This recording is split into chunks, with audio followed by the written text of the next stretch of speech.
Okay.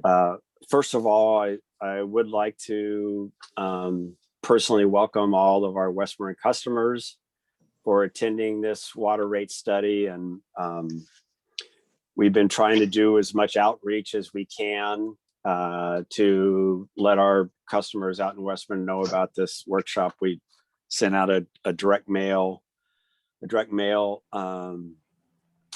the post office. We ran an ad in the Point Reyes Light, and there was a little story as well last week to get that word out. So again, just want to welcome everyone.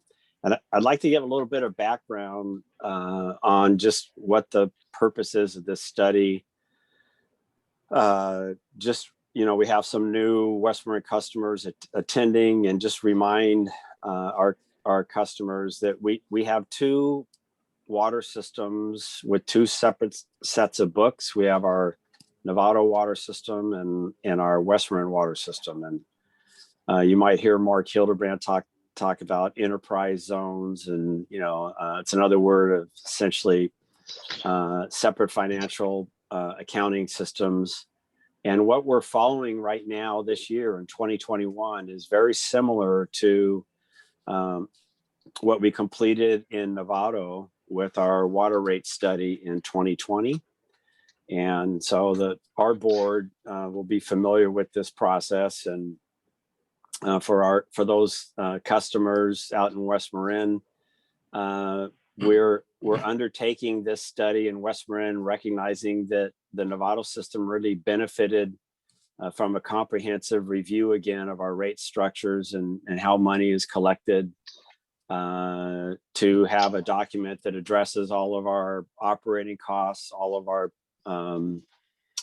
5 to 10 year capital improvement project projections, and looks at all the rate structures to make sure that they're fair and equitable, and that they also comply with the state of California and what's commonly known as Prop 218. So that was a very successful process with the Novato system, and our board was astute to recognize that it would be appropriate to move forward with a similar process in West Marin. And so that's what we are embarking on. This study, we're using our same rate consultant, Mark Hildebrand, and I'll let Julie interview him and provide a little bit more background. But again, just welcome to all of our West Marin customers, and we're looking forward to being engaged through this process and obtaining your input. And with that, I'll turn it over to Julie. Okay, so as Drew said, tonight we have Mark Hildebrand, who also helped with the Novato and recycled water rate study, and he'll be giving a presentation regarding the West Marin water rates, including the rate setting process, review of the financial forecast and capital plan, as well as the rate structure design. So over the last few months, we've worked closely with Mark to develop the financial plan and help to update the rate structure. So he'll be going over the presentation, which is just the highlights of the rate study itself. And then after tonight's workshop, we'll work with Mark on any updates that we can incorporate into the rate study, and we'll bring this back to the board for their review and acceptance at the March 16th meeting. And then following that, the rate study will be reviewed again and used as the basis for the proposed rate increases to be voted on by the board at the public hearing, which is the Prop 218 hearing, which will be on June 22nd. So that's, so I think we're ready to turn it over to Mark. Monica's going to be we'll have the presentation in front of her, and we'll be able to, Mark can direct her to go through it. And I think he'll give time for questions and input from the board and from the public. Great. Well, thank you for the introduction, and thank you to the board for having me back. The presentation I'm going to be giving will be familiar in format to those of you who worked with us last year through the Novato rate study.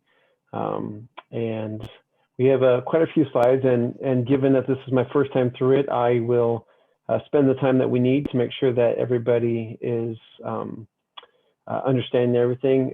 Board directors, please feel free to jump in at any time with questions. And I believe as far as the public goes, we will have pauses during the presentation where we'll solicit any questions that the public may have. Next slide.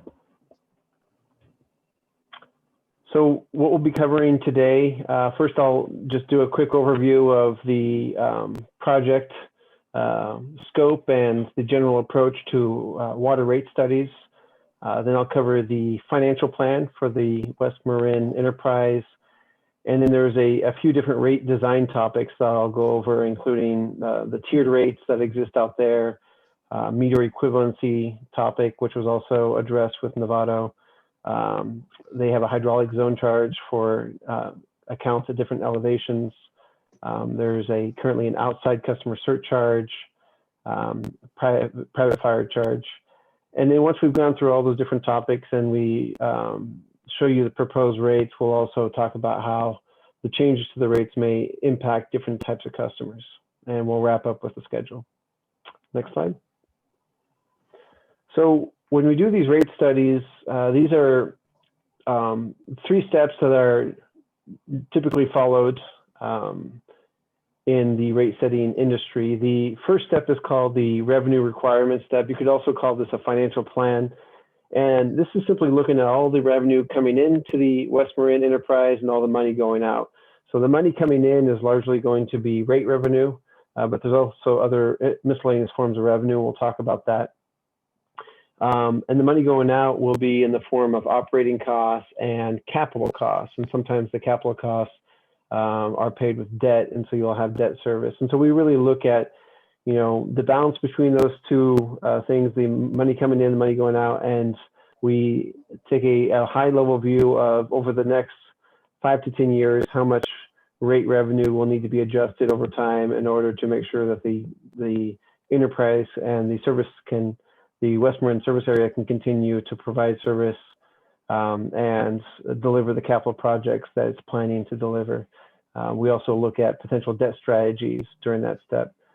Once we understand how much rate revenue we need, we go to the cost of service, and this is the cornerstone of what's known as Proposition 218, as Drew referred to earlier. And this is just making sure that all your customers are being assigned the cost that it takes to provide them with service. So we look at your different types of customers and how they use the system, you know, how many accounts they have, how much water they use, and assign costs to them on that basis. Once we understand how much your different types of customers cost to serve, then we look at how to recover that revenue, which we do through the rate design, which is looking at how much do we collect through the fixed portion of the bill, how much is through the usage, and within the usage rates, do we design that to be tiered structure or uniform? And so we'll go over the decisions that were made there. Next slide. Our objective here was really to establish a multi-year financial plan to make sure that the district can continue to support its operating costs and its capital spending, and continue to provide reliable, high quality, environmentally responsible, and reasonably priced service. One thing to understand is that this is the first study that the district has outsourced. It's done its rate analysis and rate calculations in-house up until now. And so this process has been a little bit more formalized in the sense that I've got a process that I went through staff in a collaborative manner and worked with the ad hoc committee. And as we went through that process, we wanted to first and foremost make sure that what we developed complies with the requirements of Proposition 218. It's paramount that the district charge rates that are legally defensible. And we also wanted to be as consistent as we could with the historical rate structure that was that's currently in place. Next slide. So I'm starting on the financial plan now, the revenue requirements. And the first thing that we do is we look at your reserves, how much cash the enterprise has on hand. So at the beginning of this fiscal year, on July 1st of 2020, the West Marin enterprise had just over $1 million in reserves, $1.1 million. Next slide. When we look at the revenue snapshot of the revenues, what was budgeted for the current fiscal year 2021, you can see that the vast majority of the revenue comes in the form of rate revenue. It's about 92% of the revenue comes from the bills that are charged to the customers. There are some ad valorem property taxes that are collected by the county and then dispersed to the districts. And in addition to that, there's some interest earnings on the reserves that we just talked about, some connection fees, pretty limited connection fees when new accounts come online, and then other miscellaneous fees that come from operating revenue. Mark, what was the Bank of Marin restricted reserve on the previous slide, please? Could you go back one slide, please? So this was the remaining balance on the loan, and it's being expended this year on capital projects. So it was a capital project loan. Julie, could you address this question? You're on mute. So it was a loan that was provided to West Marin. At one point, they received a loan, the Novato enterprise, and there was, for that project that loan was meant for, there was about $1 million left that could be loaned to West Marin for capital projects, and that will be, like Mark said, expended this year. I'm trying, I think it's the PRE tank 4A that will use up the rest of that money. Okay, for tank 4. I think and it's already down to 0 as of the end of January. Right. Thank you. It was a larger loan, and it funded several projects. So I just wasn't remembering exactly what the last $194,000 was for. Thank you. Okay, go to slide 7, please. So when we look at the other side of the equation, we look at your expenses. So this is the operating budget, and you can see that it's split amongst these different categories. That the largest would be the water treatment costs, transmission distribution, and general administration, and some debt service there. What's important to note that this number, this total budget, the $661,000, does not include capital spending. So this is not the whole picture of the district's annual expenditures. And we will address the capital spending here in the coming slides. Next slide. As part of the financial plan, one of the steps that we take is, as we look at the 10-year financial horizon, we want to maintain adequate reserves to protect the district and its ratepayers, and also to help with the credit rating. It's an important component that credit rating agencies look at to, when you do go after debt. They want to make sure that you follow best practices with financial matters, and one of them is maintaining adequate reserves and formalizing those practices. And so we think of the reserves in 2 different categories. When we think about minimum reserves, these are reserves that the district in its 10-year plan wants to always plan on having. So in other words, while something may happen where it won't have that reserve, as far as the plan goes, you always plan on having this amount of money in the bank. So you want to have at least 4 months of operating and maintenance budget, so, which is about $200,000, and that protects you against unexpected changes in your operating costs. And there is a liability contingency reserve, which is a district policy that was established years ago and part of its formal policy, which stands at almost $100,000 for West Marin. The target reserves is a different type of reserve where That's what I always do. you are trying to build this reserve, but over the course of the financial planning period, you may draw down on this reserve. So in this case, we're talking about the maintenance accrual fund, which is designed to help the district deliver its annual capital spending. Capital spending is by nature very volatile. Some years the capital spending will be very low and other years will be very high. And so this reserve allows the district to create a buffer so that it can draw down on this reserve during years where the capital budget's particularly high, and it can build it back up during years where it spends less on capital spending. Next slide.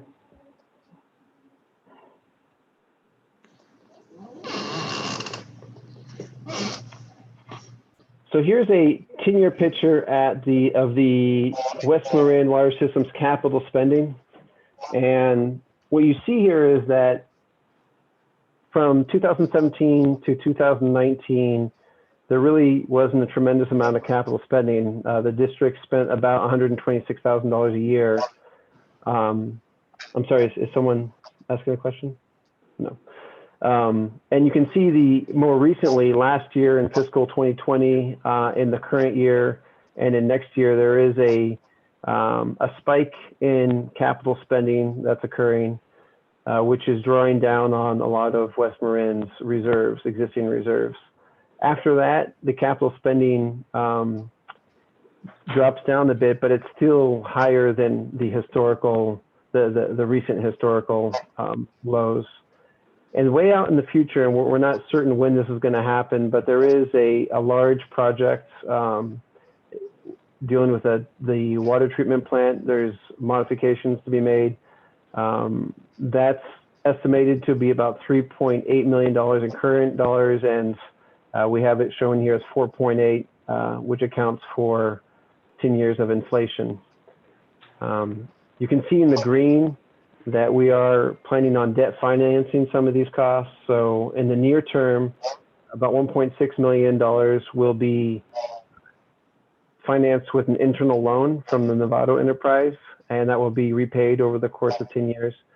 And then in the long term, the treatment plant modifications will also be debt financed when that project occurs.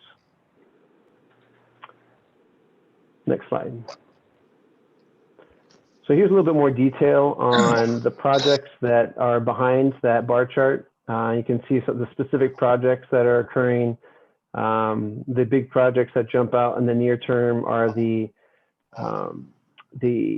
Paradise Ranch Estate tank number 4, which is a large tank that was started last year and is wrapping up this year. Gallagher well number 2 is under construction and will be finished next year. And you also have miscellaneous other projects, including you'll see on row 5 there, the Lagunas Creek Bridge pipe replacement, and you see Caltrans in parentheses, and the Alima Creek Bridge pipe replacement from the county, which is further out. One thing to note about those two projects is that those projects are being driven by the fact that those two agencies are working on bridges where the district has a pipe easement on. So the district runs a pipe across that's attached to the bridge. The bridge needs to be repaired, retrofitted. And so the pipe needs to be removed, temporarily relocated, and then put back on the bridge. So these are costs that are outside the district's control. They have to comply with the requirements of these two agencies as the agencies are doing their own work. Next slide. So some general assumptions that went into the financial planning. We assumed that costs over the next 10 years will average about 3% per year, which is consistent with historical inflation. We've assumed that the growth rate is going to be about 0.1%, which amounts to about 1 new connection every 2 years. The interest earnings on reserves, consistent with recent earnings, will be about 0.9%. And the internal loan that I mentioned will pay that same interest rate back to the Novato enterprise, and will repay the loan over 10 years. Next slide. So here's a picture of the complete cash flow projection for West Marin. And this image will be familiar to those of you who went through the rate study last year with Novato. What we're looking at here in the top chart, in the background, you see is in green, and the dark green at the bottom represents miscellaneous revenue. The light green in the middle represents the rate revenue that you currently collect from your existing rates. And then the darker green at the top represents the additional rate revenue that you'll be receiving if you implement the rate increases that are being proposed by the study. And the rate increases you can see are the third row from the bottom, the percentages. So the financial plan is proposing a 5-year schedule of 6% rate increases.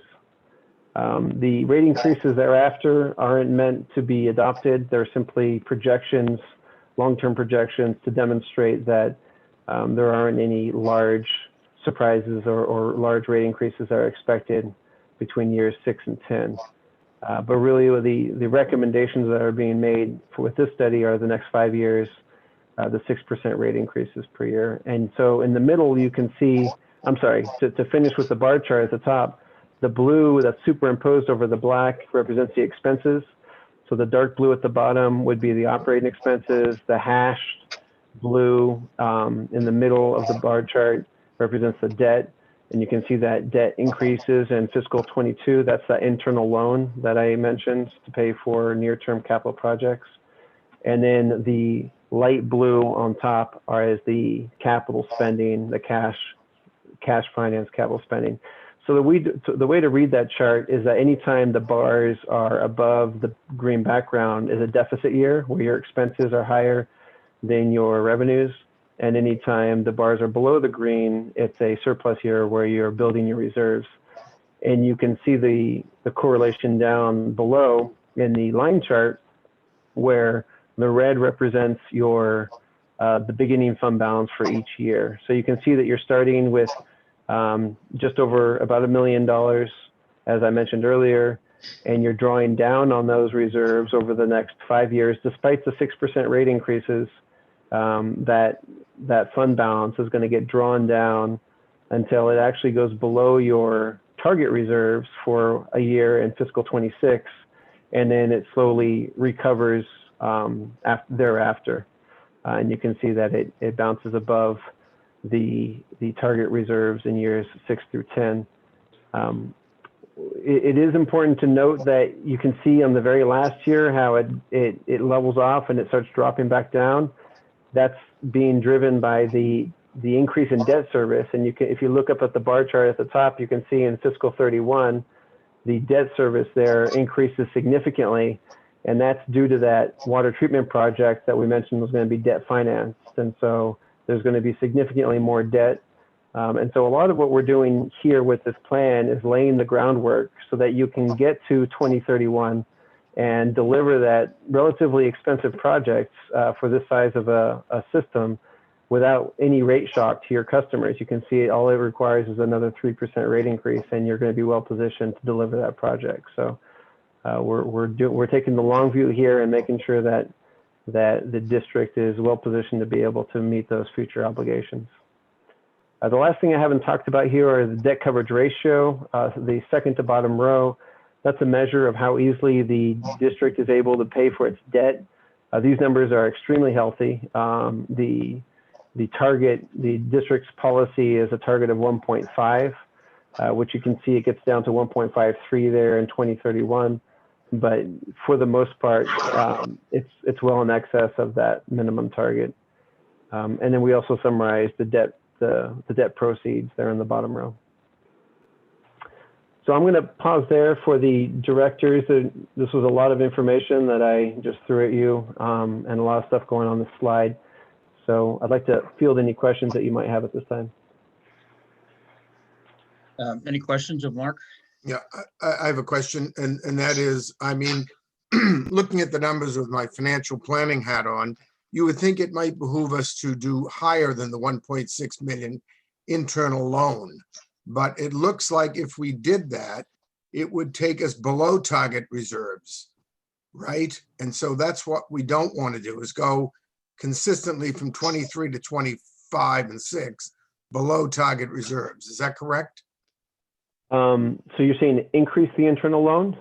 Well, when you look at the numbers, you would think with the debt coverage ratio as robust as it is, you'd increase the internal loan from 1.6 higher, and Right. then make amends for that when and if you need the 4.8 million loan in 31. But I noticed that if you do that, it will take us below target reserves, which I think is wise to stay at target reserves just like this. Is that correct? Yeah, I would agree with that statement. Okay.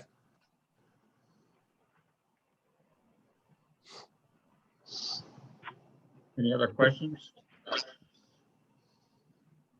Okay, great. Next slide.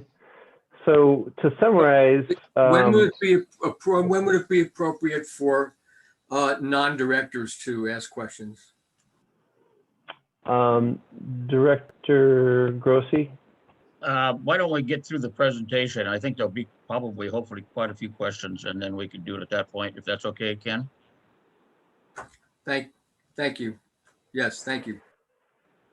Okay, so just to summarize, what's driving those rate increases, the 6% rate increases over the next 5 years? There is a market increase in capital spending as was demonstrated on that graph. Some of those near-term projects include improvements to your fire protection and tank number 4, increases to your water quality improvements and water supply by drilling Gallagher well number 2. And then again, there's those pipeline encroachment relocation obligations, which weren't part of the district's capital plan, but are being imposed on them by these easement situations that it finds itself in. There's also the significant treatment plant project that's in the long term, and so we're laying the groundwork now to make sure that the district is well positioned to be able to debt finance that project when the time comes. And then the other thing to keep in mind is that inflation is happening at about 3% per year. So about half of the 6% that's being proposed is simply the cost of doing business increases by 3% every year. So you would expect 3% is sort of the baseline that we're working with. Next slide. So now we're going to switch gears, and we've established how much rate revenue that we need through the financial plan. So now we're going to look at how the cost of service and rate design was determined. Next slide. So the first thing that we want to understand is what the existing rates look like. So the existing rates are very similar to what you have in Novato, and you have a fixed charge, which changes by meter size. The larger the meter, the larger the fixed service charge. And there are special service charges for Paradise Ranch Estate currently. Then there's what we call a quantity charge, which is also could be called a usage or volumetric charge. There's a 3-tier system for all residential users, and there are seasonal rates for commercial. In addition, there is a hydraulic zone charge depending on how far up the hill you live or the account is. And there's a drought surcharge policy, which was not considered as part of this study. Other miscellaneous charges include private fire service, which we'll talk about, temporary hydrant meters, which gets calculated by virtue of the other rates that we calculate. There's an outside customer charge that we'll discuss briefly, but was not part of the study. And there's also a backflow prevention charge that was not part of the study. Next slide. So the first thing I want to talk about are the tiered rates. And for those of you who participated last year in the Novato rate study, we established a methodology with Novato that justified the tiered rate structure based on its water supply. And so what's known about Novato is that its cheapest source of water is purchased from Sonoma County, and it has a more expensive source of supply coming from the local Stafford Lake, treated as a local Stafford Lake. And so the tiered rates were were developed based on those different costs of supply. Let's see, there's a little pop-up there that I think someone needs to click on. I'm not sure. I don't think that's my computer. Yeah. In the case of West Marin, there isn't, the same dynamic does not exist in the sense that there aren't two different supply sources, but in a sense there are, because the service area has long relied on the Coast Guard wells, which are increasingly becoming impacted by saltwater intrusion. And so a few years back, Gallagher well number 1 was drilled, and as Coast Guard well is becoming less and less reliable, the district needs to drill a second well at Gallagher well in the Gallagher area. And so that project, as I mentioned, is ongoing. What we're proposing with this rate study is that Tier 1 rates will be based on the existing source of supply, which comes from the Coast Guard well and from Gallagher well number 1. And that half of the costs of the Gallagher well number 2 are going to be picked up by the higher water users. And so what this is doing is it's acknowledging that Gallagher well number 2 is needed to some degree to meet sort of baseline standard water demands by your customers, but the entire well is not, the entire capacity of the well is more than what the district needs. And so the second half of the well is going to be paid for by those customers who use the most water and who drive the need, who have a higher volume of usage and are driving the need for a greater source of supply. So you can see that graph there on the left that shows that 18% of the water supply is projected to come from Coast Guard well number 1, or sorry, Coast Guard well, 41% from Gallagher well number 1, and that 41% comes from Gallagher well 2. If you look at the current volume that's sold by tiers, if you look at the existing tiers, about 84, 85% of the water is sold in Tier 1. 14% in Tier 2 and 1% in Tier 3. And so what we're going to do is we're going to propose changes to the water allocations in the tiers so that they're more, the water that's sold in Tier 2 is more aligned with that water that's the second half of Gallagher well number 2 there. So half of 41% to 20%. So we're looking to sell about 20% of your water to Tier 1 and Tier 2, Tier 3 customers to pay for half of that Gallagher well number 2. So if you can go to the next slide. So you can see here what's being proposed is you can see that existing on the left, the current pie chart there shows how much water is being sold in tiers 1, 2, and 3. And we're proposing changes to how much water you get in each tier, so that the amount of water that's sold in tiers 2 and 3 are more closely aligned with the water supply, that 21% water supply that's coming from half of Gallagher well 2. And so in the upper left, you can see the numbers that currently customers get up to 400 gallons per day in Tier 1. That's going to drop to 250 gallons per day. And you can see the other changes as well. As that relates to commercial right now, no, I'm sorry, stay there, thank you. On the right side, the seasons, there's seasonal rates where with the summer rates being more expensive. And right now, the summer season is 5 months and the winter season is 7 months. And in order, again, to align those seasons to sell close to that 20% that we're looking for to be sold by the more expensive water, we're proposing to make summer just 3 months. And that would result in 18% of the water sold in the summer and the remaining being sold in the winter, the remaining 9 months. Next slide. here's another way to look at the same topic. So you can see that tier 1, well, let's start backwards. So starting from the top right, tier 3 and summer rates are going to be priced so that they are able to fund the district's conservation costs, which are not very large, but it has a conservation program.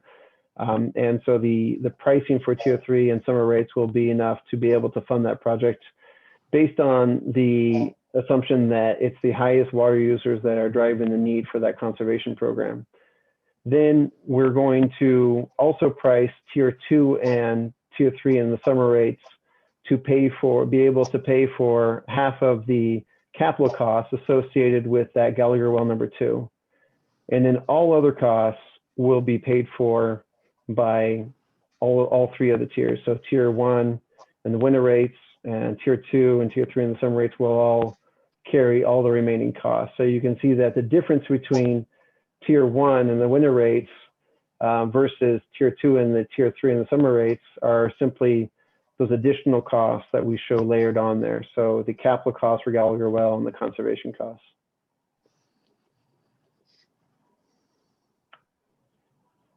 Next slide. Mark? Yes. That's quite a bit of material. There's a lot of moving parts there. Yeah. Basically, am I right that half of Gallagher 2, the new well, half of that gets spread over all the tiers, and then the other half of the new source gets spread over tier 2 and tier 3? Is that correct? Exactly. You've got it exactly right. All right. Thank you. Yeah. So another change that's going to have ripple effects across all the different customers is that we're recommending changes to the Meteor equivalency schedule that are consistent with the changes that we made in Novato. So a Meteor equivalency schedule refers to the amount of water that can be passed, the maximum amount of water that can be passed through any given meter. So you can see that rating down there in the table that the smallest meter can pass about 20 gallons per minute, and the largest one can pass about 400 gallons per minute. And the system that serves each meter has to be sized in order to be able to meet those peak demands. So, the district makes decisions about the size of the pipes and the pumps and everything that serves the customers. Well, the engineers that design those pipes and the pumps are looking at the meters and the size of the meters to determine how large the infrastructure needs to be in order to properly meet the peak demands of those meters in aggregate. And so it's a very common industry practice to recover a lot of the infrastructure costs, a lot of the capital and the fixed costs through your meter charge, and that the meter charges differ from one another based on their equivalency, on their flow rating. So you can see that the proposed equivalency schedule, you start with 1 as the lowest common denominator there under the proposed equivalency schedule versus a 4-inch meter, which would be 25 times more expensive based on the fact that it's capable of that much more flow. You can compare that next to it to the existing equivalency schedule, which starts with a 1 and ends with a 12. This is a very similar dynamic than what we saw in Novato. The report covers it in detail. But really what this means is that we're proposing to pass more costs of the infrastructure costs to your larger meters. And you can see how many customers that will affect. So your smallest customers, the smallest size meters is 75% of your customers. We're shifting a cost away from that group of customers, and we're shifting the cost more to the larger customers who have the 2, 3, and 4-inch meters.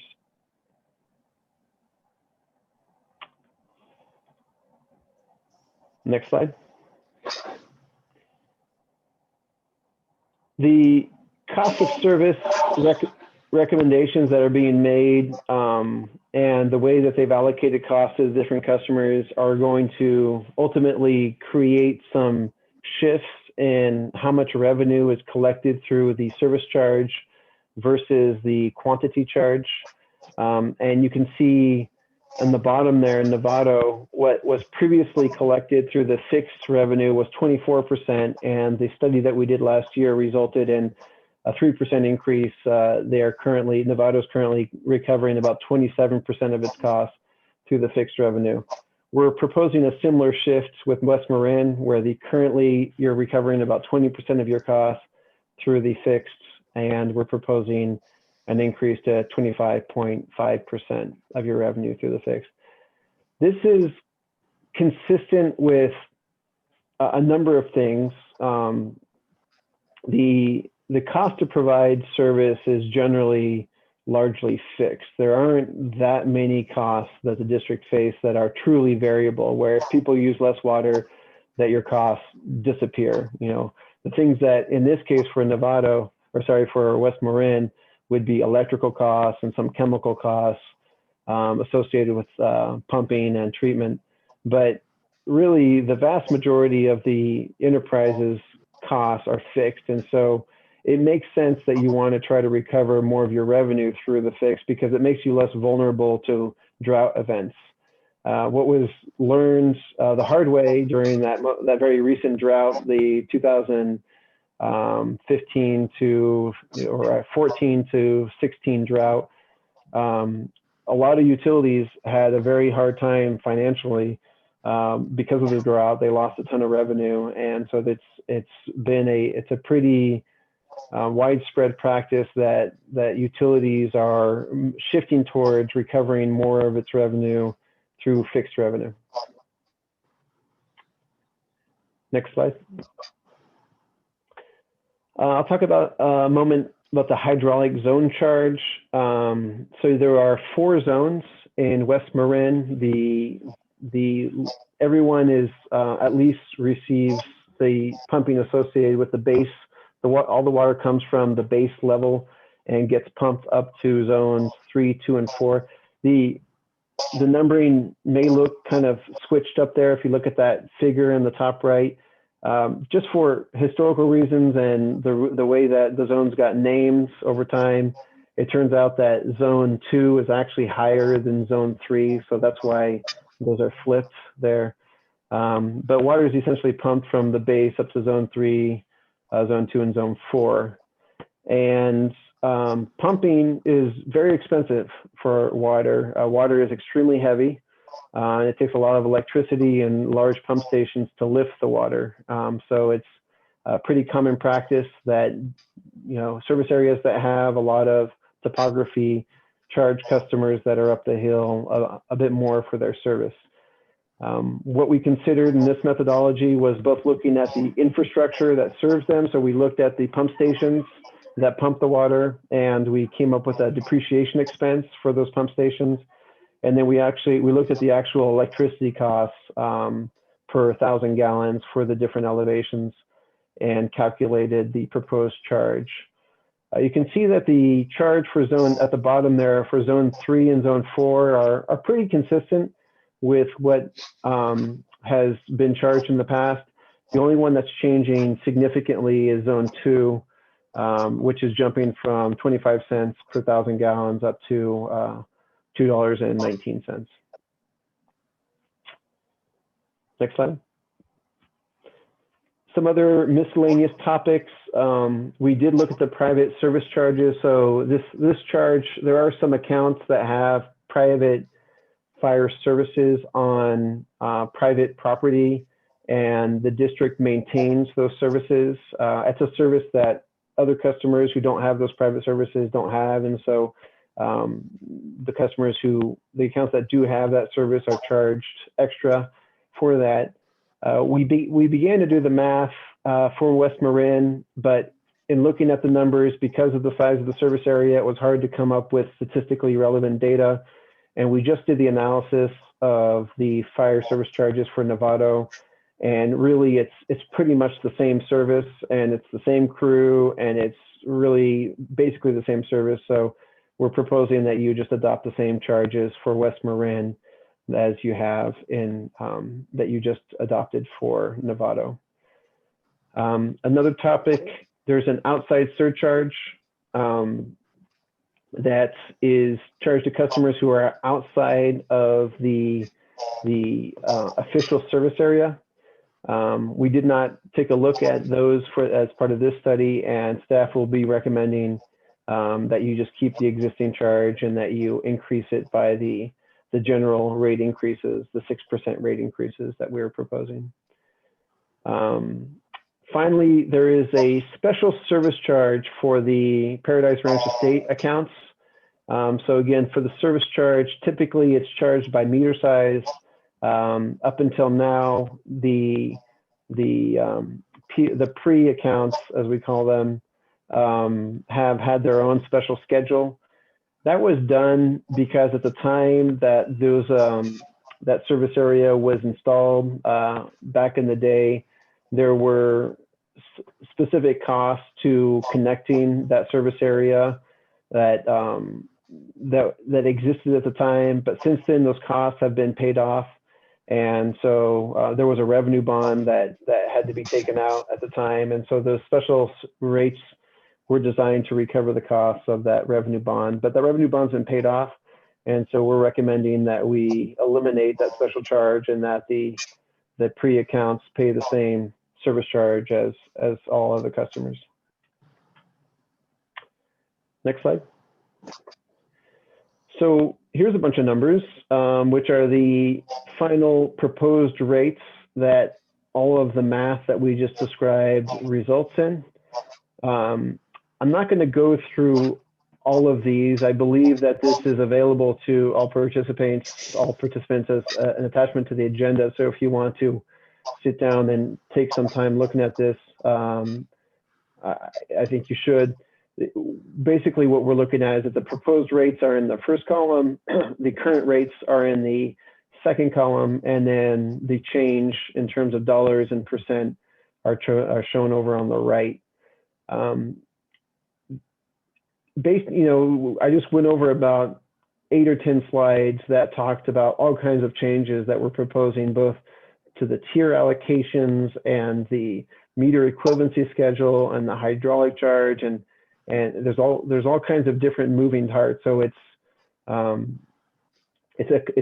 complicated to say the least to explain exactly why the different numbers go in different directions, but they all are based on a substantial amount of analysis by myself and staff to make sure that all these customers are paying the appropriate amount of rates in order to reflect the cost to provide service. Mark, what does it come out to as an average rate increase, either on the usage, which is quantity, and fixed for our average customer in West Marin? So, an average customer is hard to put your finger on, but we do have a slide coming up here that's going to show the bill impacts for sample customers. And so you might find yourself somewhere in that slide, or who you might consider to be average. So I think it might be the next slide or the slide after. Go ahead, next slide. This sort of summarizes what I just mentioned, which is simply that, to explain why some customers are impacted more than others, you have to look at all the things that have changed, which is numerous. We've updated the meter equivalency schedule, which is shifting costs more to larger meters. We've shifted fixed costs. We've shifted more costs to the fixed revenue versus variable revenue, which is going to shift costs more to that side of the bill. So it depends on how you use water. That will affect you differently. We've changed the tier allocations, which will affect customers depending on how much water they use. We have included commercial. So previously, commercial their summer rate was not as high as the tier 3 rate. And we're making that summer rate as high as the tier 3 rate to make sure that all customers contribute to the conservation costs. So that's another change. We've eliminated that special charge for the Paradise Ranch Estate account, so they'll be benefiting from that. And then we updated the hydraulic zone charges. So there's a lot of moving parts here, and depending on who you are and how you use your water, all these things will affect you in different ways. Mark, isn't it true that we did very similar changes in Novato, Very. right? And that took effect on October 1st. Yes. Okay, so Novato is already paying and has had these impacts already on their bills. Is that correct? Yeah. I would say the only thing that didn't, these all applied to Novato as well. They didn't have those Paradise Ranch Estate accounts, so that one doesn't apply. Right. And the hydraulic zone charges in Novato were, the changes we made were more similar across the board to what you had in place. In West Marin, as I mentioned, that zone 2 changed substantially, and that did not happen in Novato. But besides that, everything else is very similar to what happened in Novato. Okay, thank you. Next slide. So here's, to answer your question, Director Jolie, what we do here is we show these bill impacts, which is that we create bills for different types of customers. And this is a cross section of different types of customers. So we'll just take the first one, for example. So for the first example on the very top row, you have a single family account with a 5/8 inch meter. They're in the base zone, which is the lowest hydraulic zone. They're a low water user, so they use 7,000 gallons per month. Their current bill would be $103.30, and the proposed bill would be $104.75. So they would see an increase of 1.4%. If you go to that same type of customer, but that uses a large amount of water, the 25,000 gallons per month, you can see that they'll actually see a decrease in their bill of 3%. Again, the reasons that these numbers go in different directions are complicated, but you can see in the next group here, the 5/8 inch meter in zone 2, they're all seeing those larger rate increases, again, because that zone 2 hydraulic charge jumped up quite a bit. So they're going to see, in year 1, they're going to see a larger rate increase. One thing to keep in mind that these are all the changes that will happen in year 1 as we make these structural changes to the rates. In year 2, every single customer is going to see exactly the same 6% rate increase. So this is only a one-time occurrence where these bill impacts are different for different types of customers. You can see the Paradise Ranch accounts there are seeing double-digit decreases in some case, again, because we're eliminating that special charge that was in place historically to pay for costs that no longer exist. And so they're being charged the same as other customers. And so the rates are dropping a little bit. And then you can see down in the multifamily accounts there that you have a variety of different types of customers, from duplexes to 25-unit apartments, and they can use any a wide variety of different amount of water. And you can see how diverse that the change, the impact, the bill impact is for those types of customers. You know, if I were to try to explain why that 4-unit account is seeing a 23% increase, I would say it's because they have a relatively large meter for the size, the amount of water that they're using. And so, you know, we're shifting more cost to larger meters. And so they're going to see a bit of more of an increase than other customers just this one time because of the size of their meter. Next slide, we'll look at same idea, but for commercial. So commercial, this one is actually surprisingly complicated, as Julie can attest. And the reason that it's complicated is primarily because of the fact that we changed which months they have the different rates. So the summer months previously used to be 5 months of the year, but now summer covers 3 months of the year. And the winter months used to be 7 and are now 9. And so I want to get into the details of why that makes it so complicated, but there's a lot going on in this math, and creating these bill impacts is, there's a lot of math behind the scenes here, but we did the math for you, so you don't have to. And you can see the changes to these different types of customers, depending on the meter size, as small as 5/8 up to the 4-inch largest meter. And you can see the total annual change, the second to last column, the percent increase that they'll be seeing. And again, those double-digit increases for the large meters are largely driven by the fact that they are larger meters, and we're adjusting the meter equivalency schedule to shift more costs on those customers.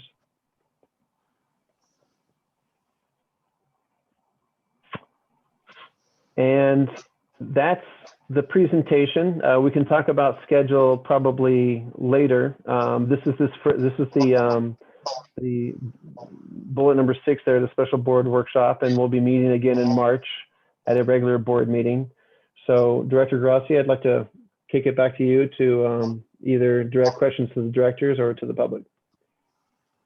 Okay, are there any any questions from the directors?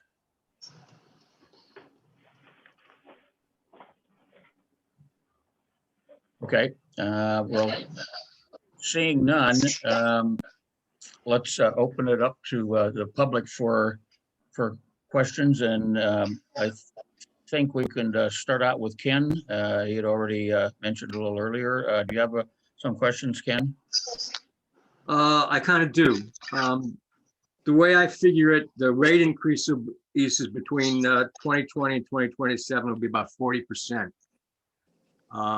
6% a year, adding every year a little more, be something like that.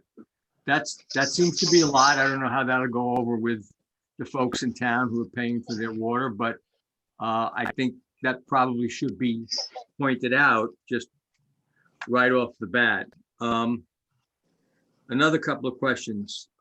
What are the treatment plant modifications you've got planned for 2030? That's a big cost outlay. You're planning for raising money in order to do that.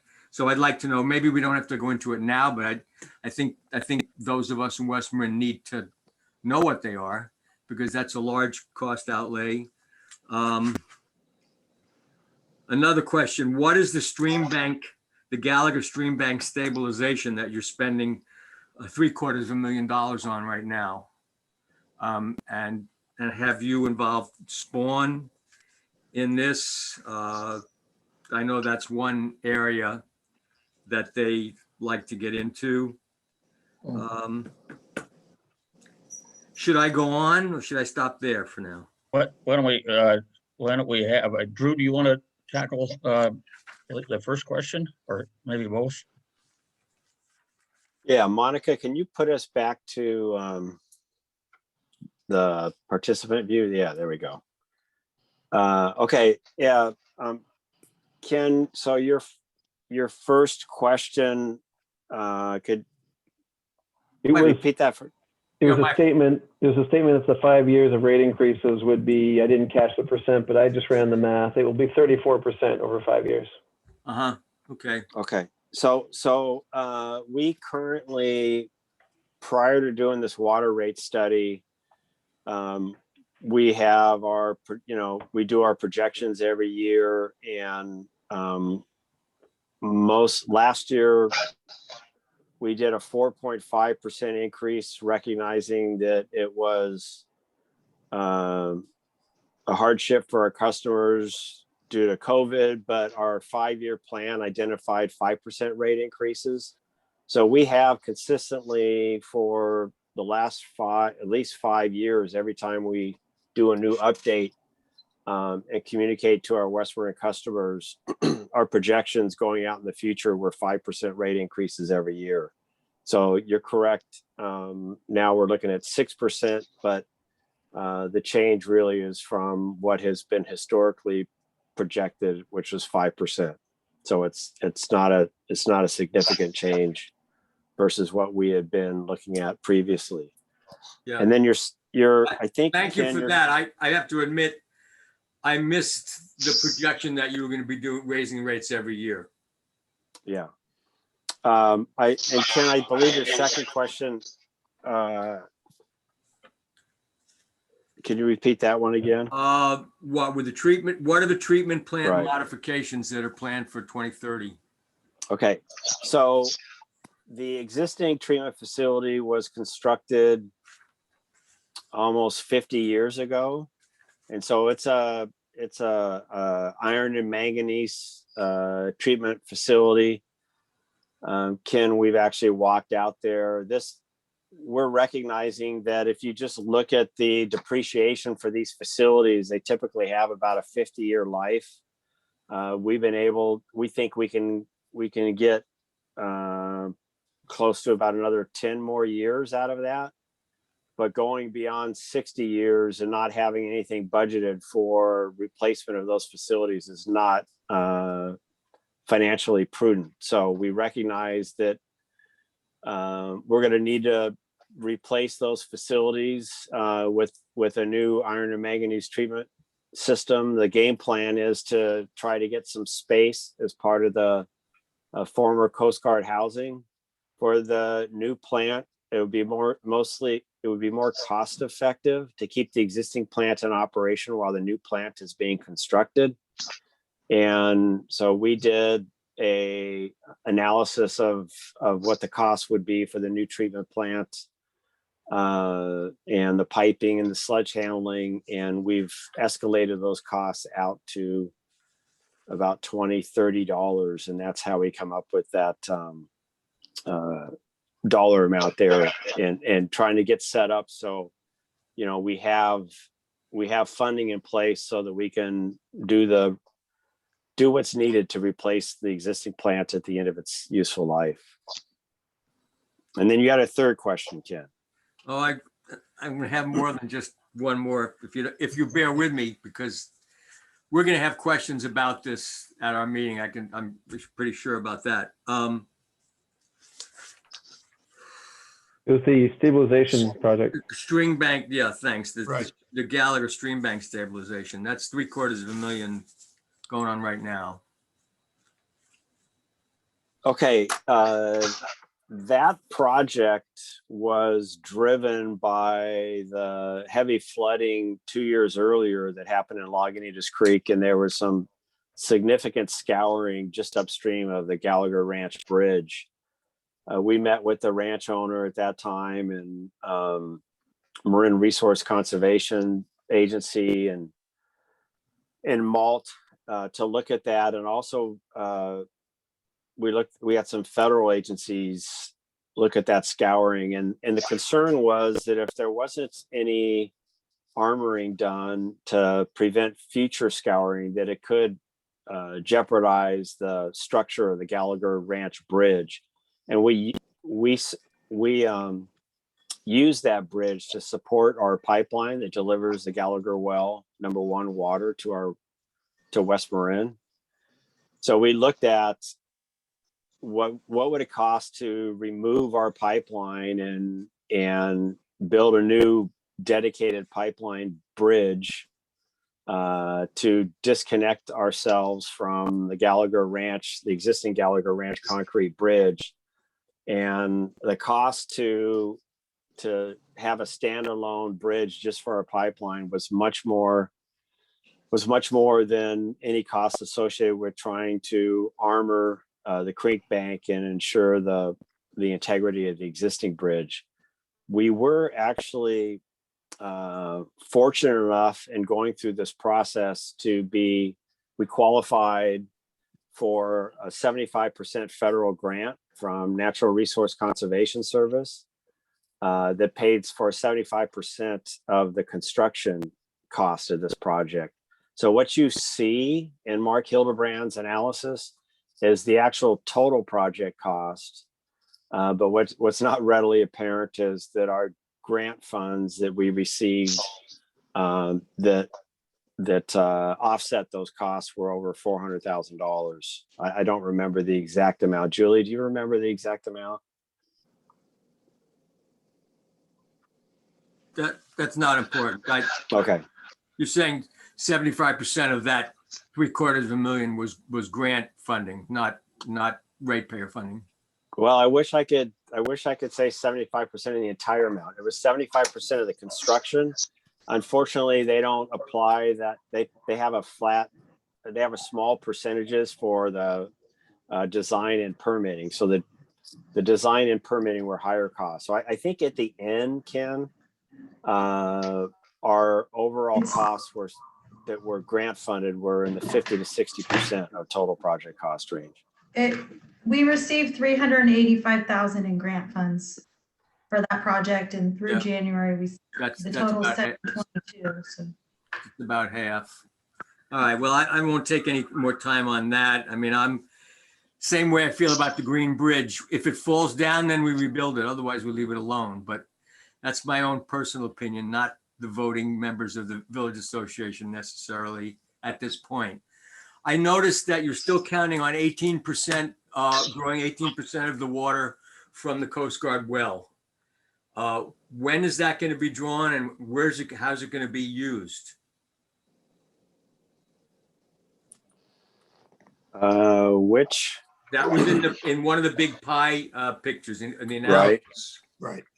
We're projecting that over the course of the whole year, that 18% of the water will come from Coast Guard. Right. That's kind of new information. To me, I was understanding that we were looking forward to Gallagher 1 and Gallagher 2 taking over from the Coast Guard well. So could somebody explain that in a little more detail, please? So we still, the Coast Guard wells are still very viable wells, depending upon the particular year. Some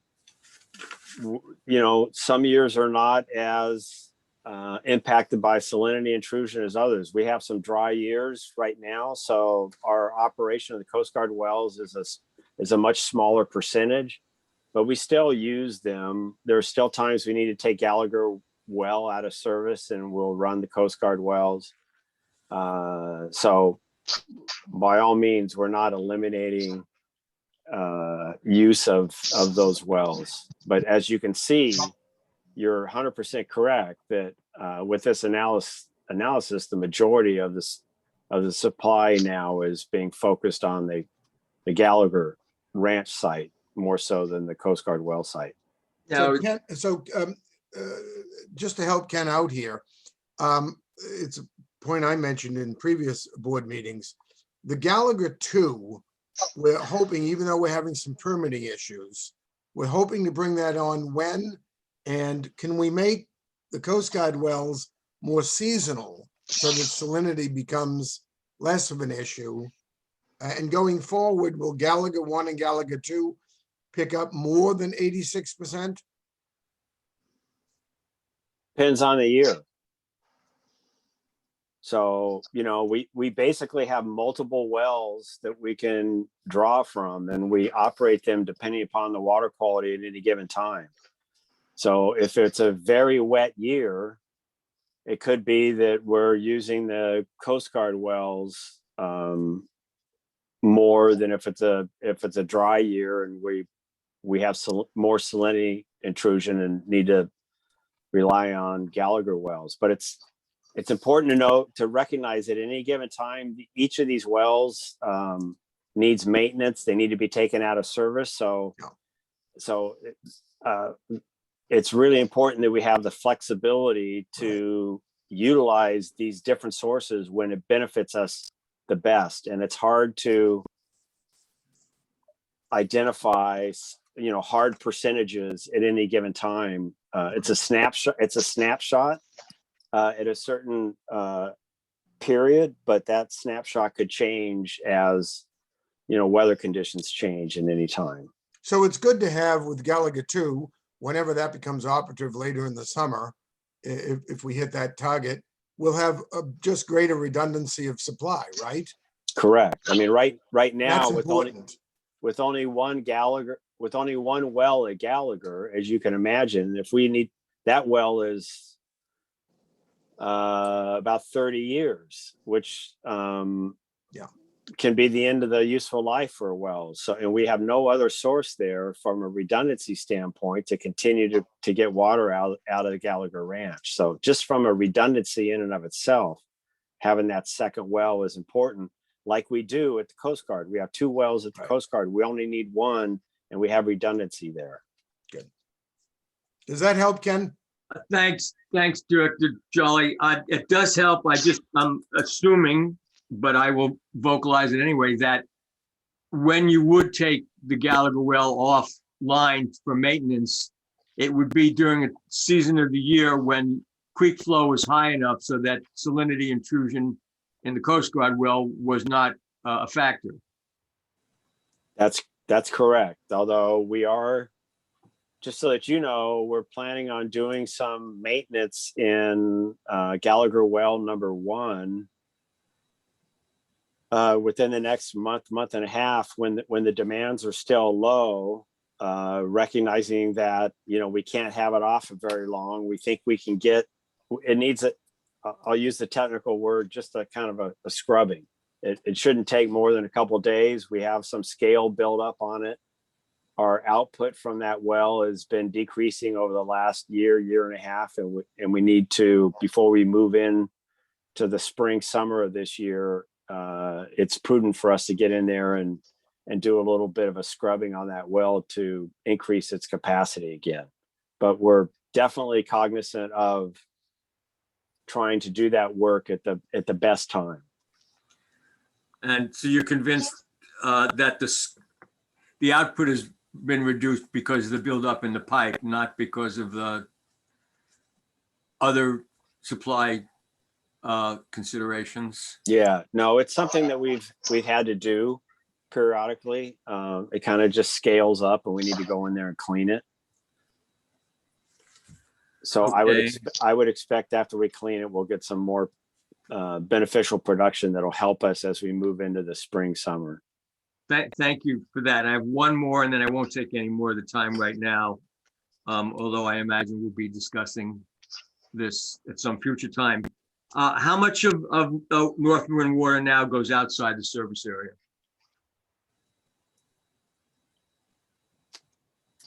Outside the service area, That was one of the. none.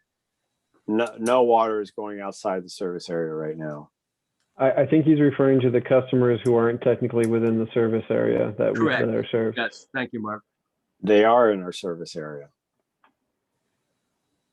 So the only people, Pardini right now has a contract. They can haul water to those customers that are still within our service territory. So that includes Marshall.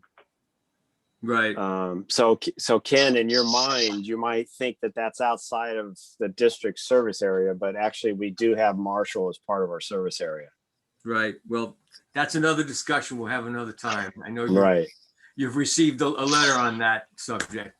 Right. Well, for clarification, there is a charge that's called outside customer charge. So just to be clear on what that's referring to is that way back when the district was formed, I mentioned there's that property tax that gets collected by the county from certain customers.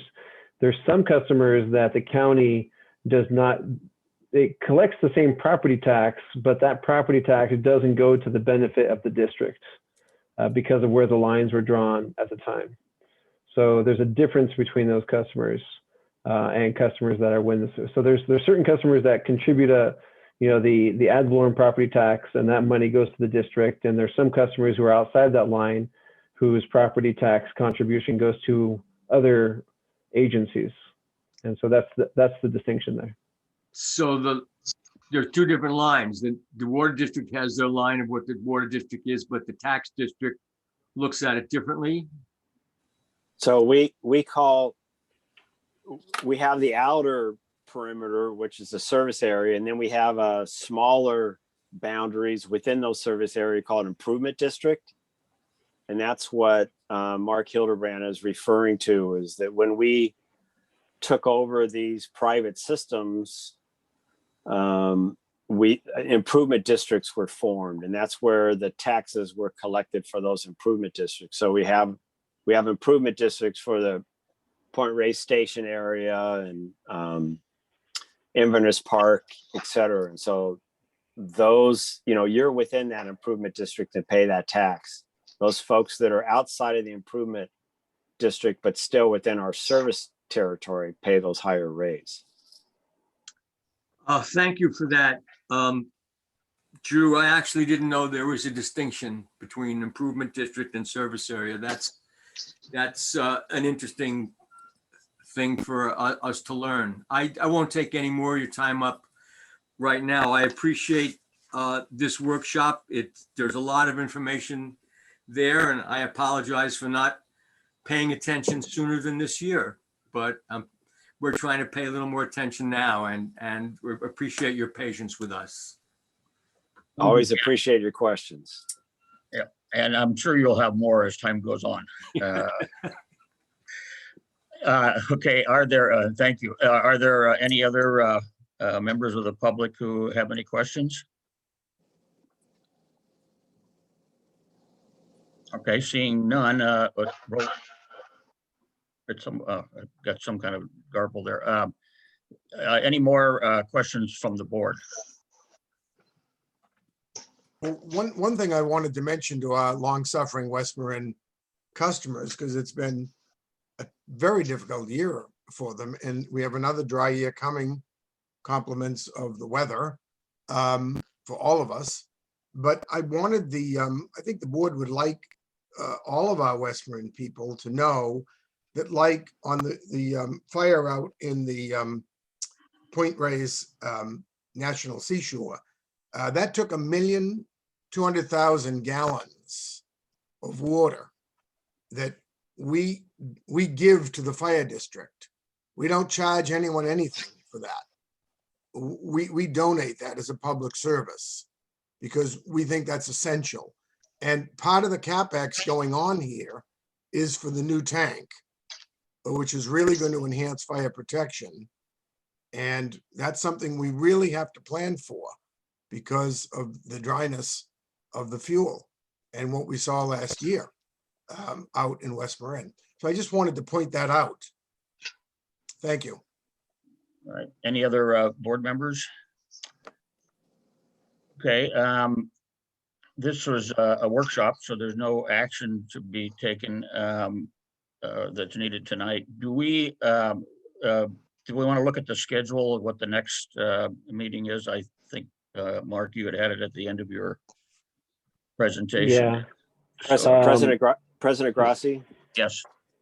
Before we go into that, one other thing that I just want to mention for the customers that are reviewing this, it is a lot of complicated data, and we do have a water rate calculator that's on our website. So for any customer that wants to look at, well, what does it mean for me? You can go on our website and then plug in your account and get a calculation on what the proposed change would be. So I just wanted to let our customers know that feature is available. Good. Thanks, Drew. Okay, Mark, can you bring up maybe that the schedule? Yeah, I don't control the sharing, but I can go ahead, if it's not getting pulled up, I can go ahead and share with you that the next proposed meeting will be on March 16th, so in about 3 weeks time, and it will be a regular board meeting, and I will, here it comes, but I'll be giving essentially the same presentation with any modifications that were proposed from this meeting, but it sounds like the recommendations are generally in line with what the board was expecting. So I expect to come back with the same presentation on the 16th. Okay, thank you, Mark. And I would, suggest to the public members of the board to, get any questions now that you've got the whole package, to get any questions back to us so that we